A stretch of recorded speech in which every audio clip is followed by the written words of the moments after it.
ಆರ್ಥಿಕ ಸುರಕ್ಷತೆಗಾಗಿ ನಾವು ಅಷ್ಟಾದ್ರೂ ಮಾಡಬೇಕಲ್ಲ. ನಮ್ಮ ಕರ್ತವ್ಯ ಇಲ್ವಾ?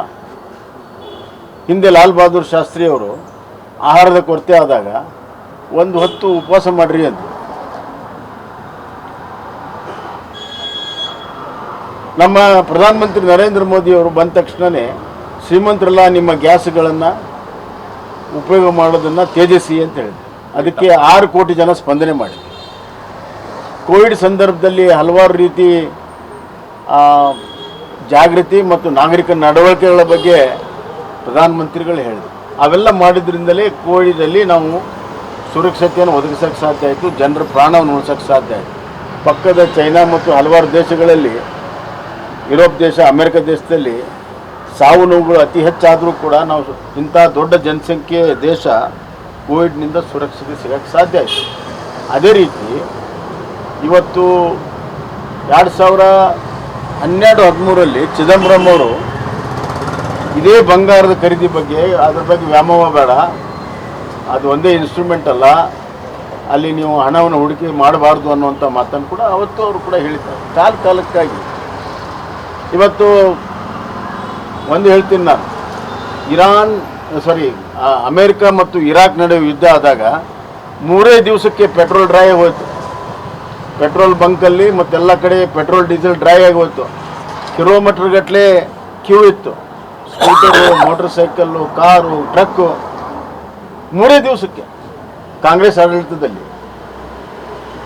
ಈಗ ಯುದ್ಧ ನಡೆದು 2.5 ತಿಂಗಳಾದರೂ ಕೂಡ ಪೆಟ್ರೋಲ್ ಬೆಲೆನೂ ಹೆಚ್ಚಾಗಿಲ್ಲ, ಡೀಸೆಲ್ ಬೆಲೆನೂ ಹೆಚ್ಚಾಗಿಲ್ಲ, ಸಪ್ಲೈ ಕೂಡ ಇದೆ. ಅಲ್ಲಲ್ಲಿ ಕೆಲವು ಲಾಜಿಸ್ಟಿಕ್ ಪ್ರಾಬ್ಲಮ್ ಬಿಟ್ಟರೆ ಎಲ್ಲ ಕಡೆ ಸಪ್ಲೈ ಇದೆ. ಇಷ್ಟು ಎಫಿಷಿಯೆಂಟಾಗಿ ಇದನ್ನು ನಿಭಾಯಿಸಿರುವಂಥ ಪ್ರಧಾನಮಂತ್ರಿಗಳು ಒಂದು ದೂರದೃಷ್ಟಿ ಇಟ್ಕೊಂಡು ಅವರೇನು ಯಾವುದಕ್ಕೂ ಕೂಡ ಕಡಿವಾಣ ಹಾಕಿಲ್ಲ. ಪೆಟ್ರೋಲ್ ಉಪಯೋಗಕ್ಕಾಗಿ ಕಡಿವಾಣ ಹಾಕಿಲ್ಲ.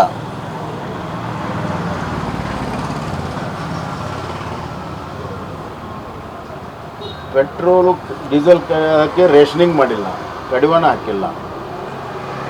ಗೊಬ್ಬರಕ್ಕೆ ರೇಷನಿಂಗ್ ಮಾಡಿಲ್ಲ, ಕಡಿವಾಣ ಹಾಕಿಲ್ಲ. ಬಂಗಾರ ತಗೊಳ್ಳೋದಕ್ಕೆ ಯಾವುದು ನಿರ್ಬಂಧ ಹಾಕಿಲ್ಲ.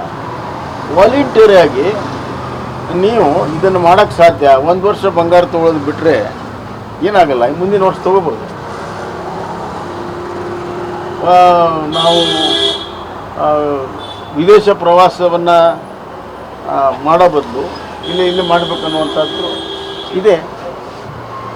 ಕೆಲವು ಅನಿವಾರ್ಯ ಸಂದರ್ಭದಲ್ಲಿ ಅವ್ರು ಹೋಗಿ ಬೇಡ ಅಂದಿಲ್ಲ. ಇದು ವಾಲಂಟಿಯರಾಗಿ ಮಾಡೋದಕ್ಕೆ ಒಬ್ಬ ನಾಯಕನಾಗಿ ಆ ನೈತಿಕತೆ ಇರೋದರಿಂದ ಅವರು ಕರೆಯನ್ನು ಕೊಟ್ಟಿದ್ದಾರೆ.